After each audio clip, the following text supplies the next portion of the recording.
En 1922, el Premio Nobel de Física fue otorgado al joven científico danés Niels Bohr. Él trabajó hacia la comprensión de la estructura de los átomos. Parecía que solo necesitábamos un paso más para descubrir el vientre microscópico del universo. Pero 100 años después, en 2022, el Premio Nobel de Física fue otorgado a 3 científicos que estudiaron el entrelazamiento cuántico y demostró lo contrario, es decir, que el universo mismo no tiene la menor idea de lo que está pasando con sus partículas más pequeñas. Además, a cierta escala, la realidad no existe en absoluto. Pero, ¿cómo es eso posible? Por desgracia, cuanto más tratamos de sondear las leyes fundamentales de la física, más extraño resulta ser nuestro propio mundo. Hasta el punto en que empezamos a dudar si lo que llamamos universo existe en primer lugar.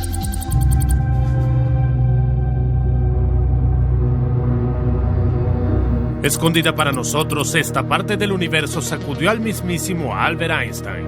Solo piensa, otro intento más de inducir la ignición por fusión en el Laboratorio Nacional Lawrence Livermore en California termina en la falla de sus láseres de última generación causados por un efecto cuántico imprevisto. Esto resulta en una explosión extremadamente poderosa que arrasa el edificio hasta los cimientos, con cientos de sus empleados bajo los escombros. Pocas horas después, funcionarios de Washington emiten un comunicado sobre el número de muertos en el terrible accidente. Precisamente en ese momento, a miles de kilómetros de distancia, una fuerza desconocida materializa los muertos y sobrevivientes en los hospitales de California. Y antes de que las bajas en la explosión cuántica se mencionen en las noticias, todas estas personas no están ni vivas ni muertas. Y no es solo lenguaje figurado. Literalmente no lo están. Bueno, es simplemente imposible, dirás, y Albert Einstein, junto con un ejército de sus admiradores, estará allí para respaldarlo.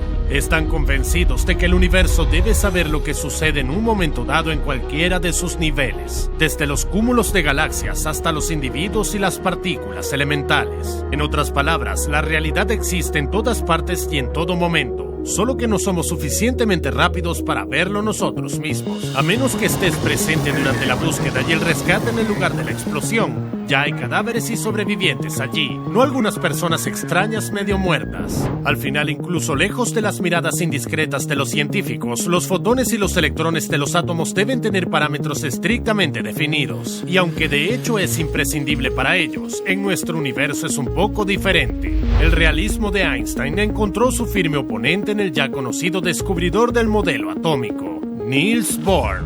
Hacia 1927, los famosos experimentos de la doble rendija ya habían demostrado que ni los fotones ni los electrones pueden decidir, ya sean ondas o partículas, elegir ser ambas cosas a la vez, con un cierto grado de probabilidad para cada opción.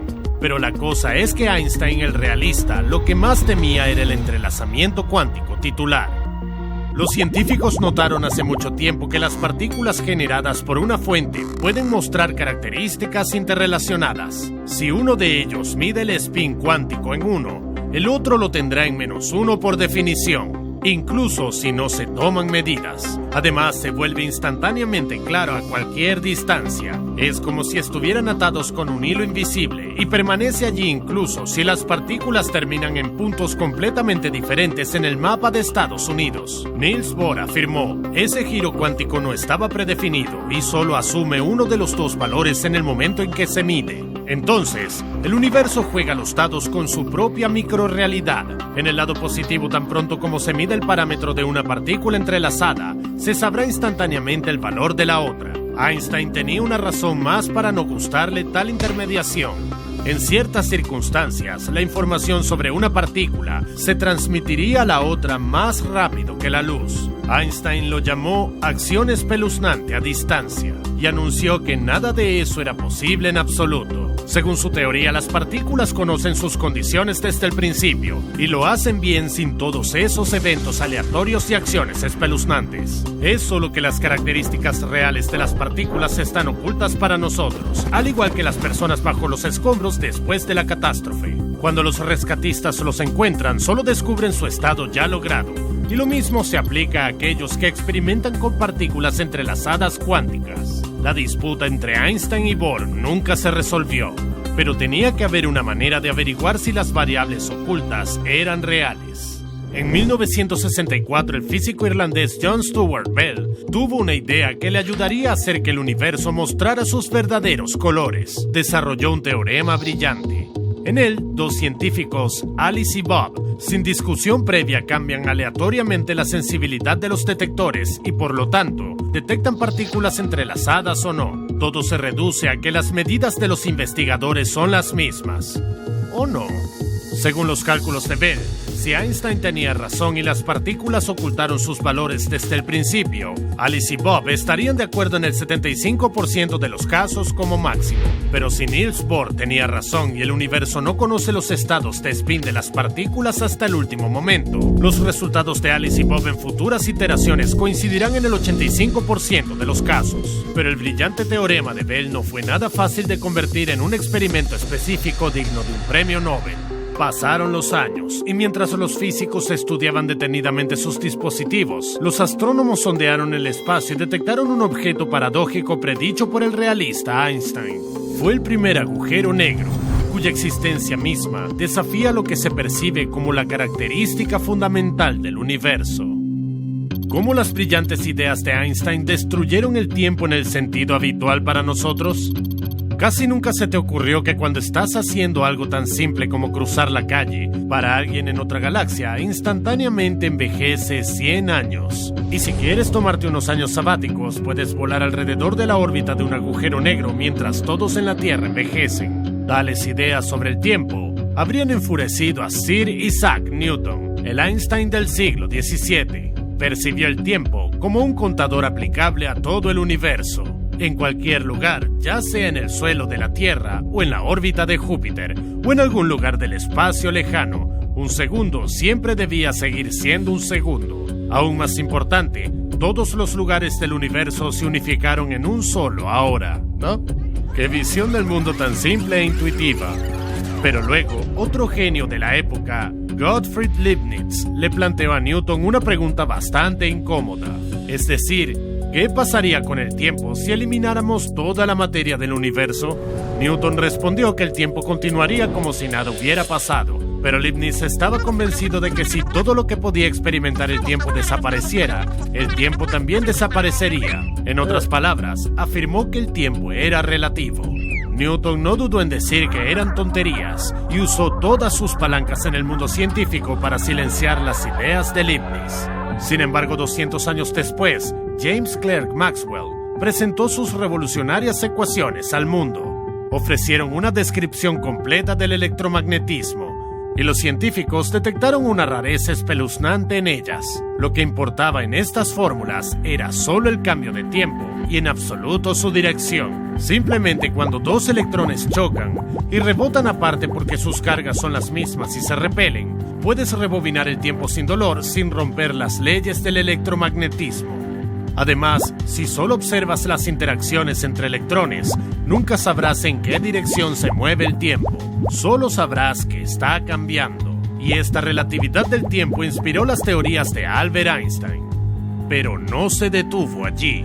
Einstein supuso que el tiempo no era en absoluto el contador universal de Newton, sino un parámetro flotante que depende en gran medida del contexto, tal como lo predijo Leibniz. Lo que más importa para tu reloj es dónde estás exactamente en el espacio.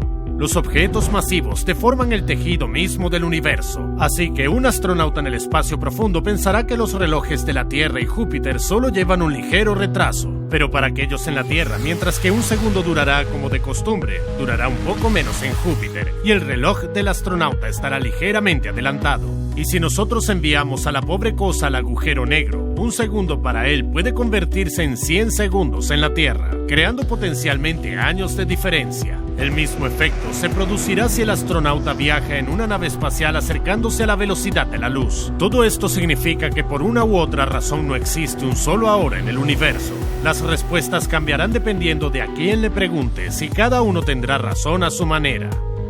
La teoría de Einstein sugiere que si una nave espacial maniobra activamente, frenando y acelerando por turnos, un observador externo verá su ahora saltar en el tiempo no peor que los héroes de Volviendo al Futuro. Además, con un punto de observación adecuado, un gran cambio ni siquiera requerirá aceleración. Desde una galaxia en el borde del universo observable que se está alejando de la Tierra a una velocidad increíble, tu cruce de caminos de 10 segundos se convertirá en un salto de 100 años. Y tu ahora oscilará cada vez que cambies de dirección. Newton se habría horrorizado.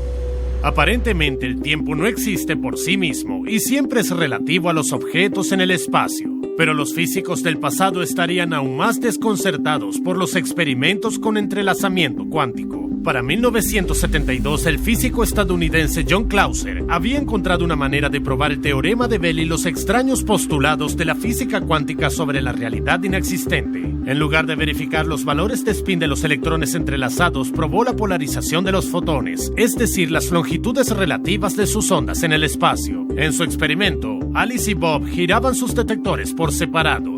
Esto tuvo solo dos resultados. O bien los fotones se detectaron en ambos lados, o debido a la configuración de los detectores no se manifestaron en ninguno de ellos. Y en otros casos, los resultados por supuesto no coincidieron. Si Einstein tenía razón sobre las variables ocultas pero predefinidas de los fotones, entonces no habría más del 75% de coincidencias. Pero los experimentos de John Clauser le mostraron que la proporción de coincidencias y desajustes era incluso más alto que 85 a 15%. Se demostró el teorema de Bell, y con él, el hecho de que cuando se trata de partículas individuales, el universo simplemente no tiene una realidad definida. Pero los seguidores de Einstein todavía tenían una escapatoria. La cuestión era que la forma en que Alice y Bob giraban sus detectores no podía ser absolutamente aleatoria. Y si las variables ocultas de la realidad no estuvieran contenidas en los propios fotones, sino en las manipulaciones del experimentador con detectores de partículas, este efecto de observador también se puede aplicar a todo el universo. ¿Y si la realidad que nos rodea es producto de nuestras propias acciones? Hoy en día nadie duda de la teoría del Big Bang, pero ¿y si no existiera hasta que adivináramos qué sucedió en un pasado distante? ¡Wow! Esto suena como una de esas locas ideas que a todos se nos ocurren cuando no podemos conciliar el sueño por mucho tiempo. Pero en realidad fue la idea promovida vigorosamente por el padre de la física cuántica, Niels Bohr. En su opinión, al observar el experimento, una persona no solo hace que las partículas identifiquen sus variables, sino que también las hace reales. Además, tan pronto como un científico cierra el laboratorio y sale a almorzar, todo lo que hay allí deja de existir. Todas las partículas, los detectores y el laboratorio mismo. Una opinión tan extrema sobre la realidad fue tan frustrante para Albert Einstein que incluso le espetó al asistente de Bohr preguntando: ¿de verdad crees que la luna no está cuando no la miras? Y... la audacia. Los teóricos cuánticos respondieron afirmativamente. John Archibald Wheeler fue aprendiz de Niels Bohr. Al principio fue uno de los casos proverbiales de estudiante que supera al maestro cuando se trata de ideas extrañas. A finales de los 40, sugirió medio en broma que solo hay un electrón en todo el universo. Según él, en primer lugar, estas partículas son idénticas y bien podrían ser el mismo objeto.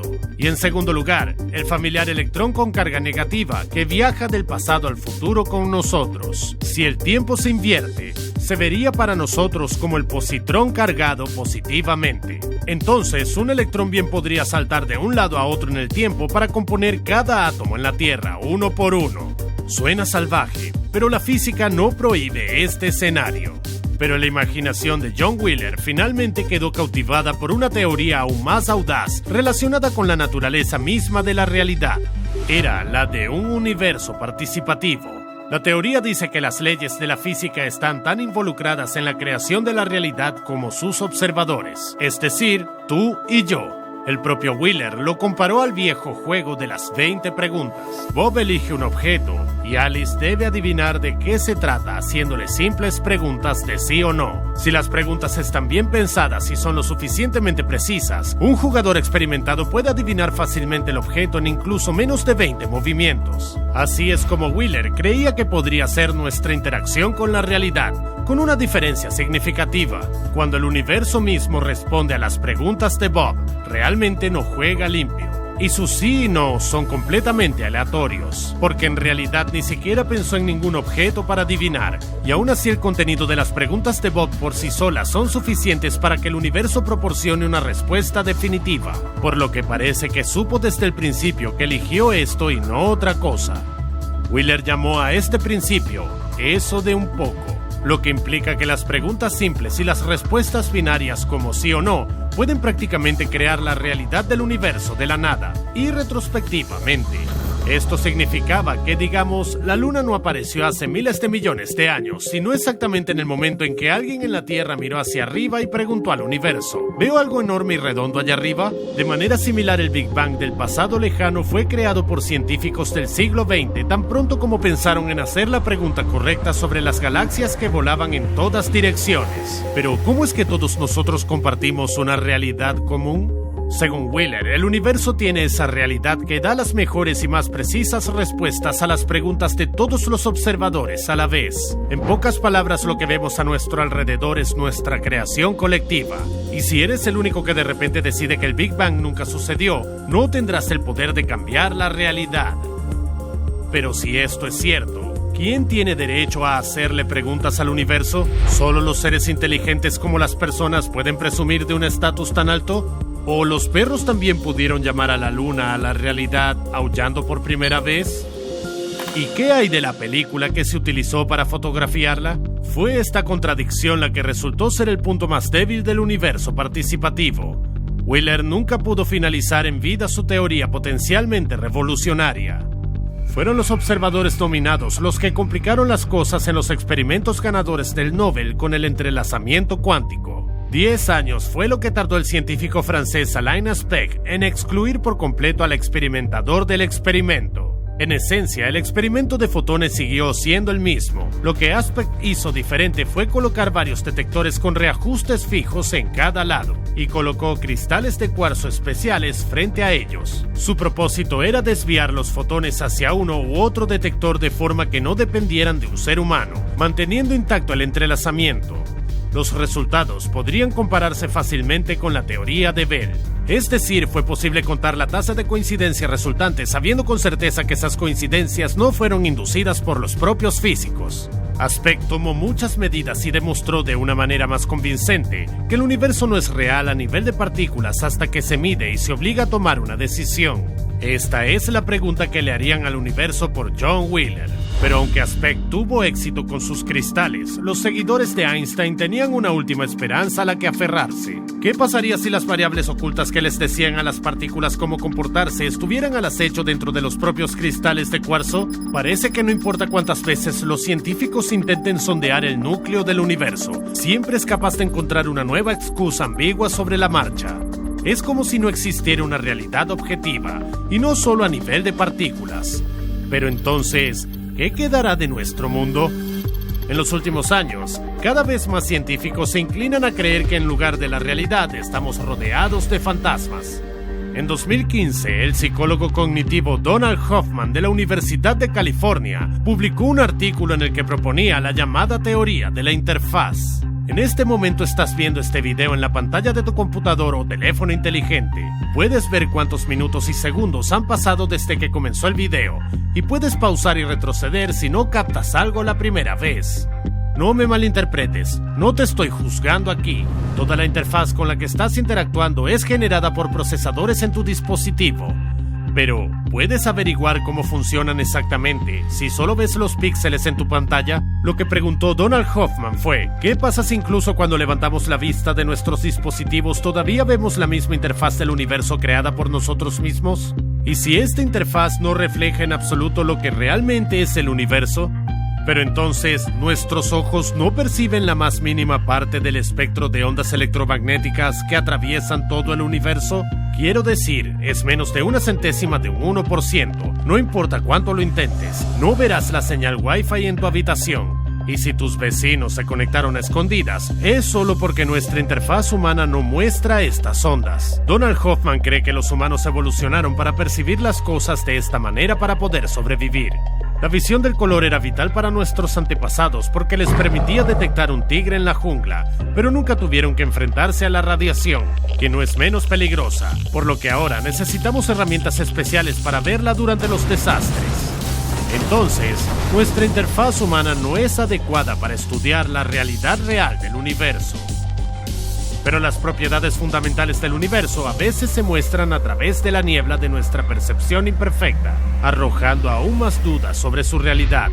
Al borde del siglo XX, el físico alemán Max Planck decidió derivar unidades de medida que no dependieran de los metros o pies habituales, sino que se derivaran de las propiedades objetivas del propio universo.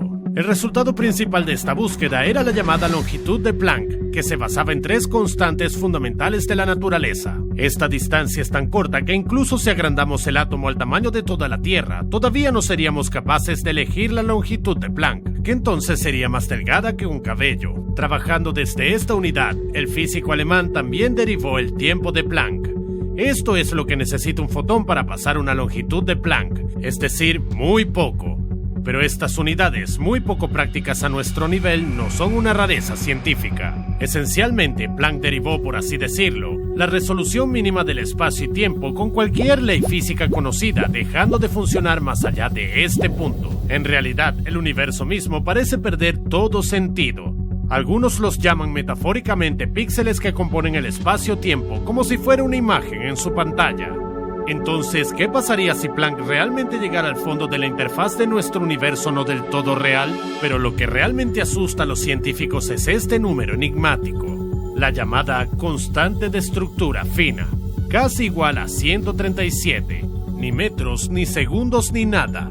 En realidad es solo un extraño coeficiente que aparece en todo tipo de fórmulas. Todo parece como si la constante de estructura fina fuera la base de casi todas las interacciones en nuestro universo. Si hubiera sido igual a cualquier otra cosa, no solo la vida nunca habría existido, tampoco los átomos. Al mismo tiempo, los físicos no tienen idea de por qué su valor es 137, como si alguien lo hubiera programado así.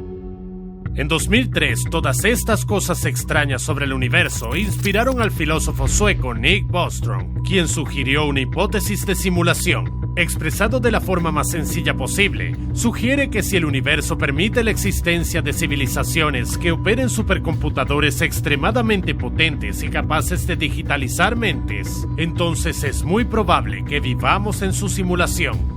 Y si la resolución en tal Matrix es realmente tan pequeña como sugieren los parámetros de Planck, entonces emular el universo a tal escala y con tal calidad requiere una computadora que es mucho más grande que el universo mismo. Pero los físicos son críticos con la hipótesis de Bostrom, no porque es demasiado fantástico para ellos, sino porque es científicamente poco práctico. Tendríamos que reconocer nuestra incapacidad para comprender el mundo real, cesando toda nuestra búsqueda de la verdad. Pero, ¿cuándo ha detenido eso a los premios Nobel? A finales de los 90, el físico austríaco Anton Zeilinger logró refinar los experimentos de entrelazamiento cuántico para que llegara a su conclusión lógica. Mejoró la configuración de Alain Aspect con generadores de números aleatorios ultrarrápidos que regulaban las habilidades conductoras de los cristales de cuarto de galón. En otras palabras, Zeilinger, bloqueando todos los caminos para las variables ocultas de Einstein, demostró de manera concluyente que en una escala cuántica, el universo es realmente irreal. Esto lo hace algo similar a un videojuego, donde los pequeños detalles no se cargan hasta que el jugador los mira o se acerca lo suficiente. En este sentido, es especialmente interesante que Anton Zeilinger también sea considerado el creador del teletransporte cuántico. Inventó una forma viable de transmitir estados indefinidos de partículas a otras partículas a grandes distancias. Este fue un gran paso hacia la creación de computadores cuánticos superpotentes que, aunque relativamente pequeños, podrían ser millones de veces más eficientes que nuestro hardware ordinario. ¿Y si esto demuestra la hipótesis de la simulación de Bostrom? Quizá lleguemos a convertirnos en una civilización que creará una simulación del universo con sus antepasados. ¿O ya ha sucedido y solo estamos repitiendo su desarrollo tecnológico dentro de la simulación? Tengo una última teoría para ti que hace que nuestro mundo sea absolutamente real y al mismo tiempo no desafía los experimentos de los 3 ganadores del premio Nobel. Es superdeterminismo. Proclama que solo el tiempo es una ilusión y que todos los acontecimientos del universo ya sucedieron. En otras palabras, no nos trasladamos a un pasado indefinido, sino que estamos viendo una película pregrabada sobre la vida del universo. En un mundo así, los experimentos con entrelazamiento cuántico sí contienen variables ocultas. solo que estas están escritas en el propio guión del universo. Y ninguna experiencia nueva podrá ser manifestada porque también formará parte de esta secuencia de acontecimiento inmutable y planificada de antemano.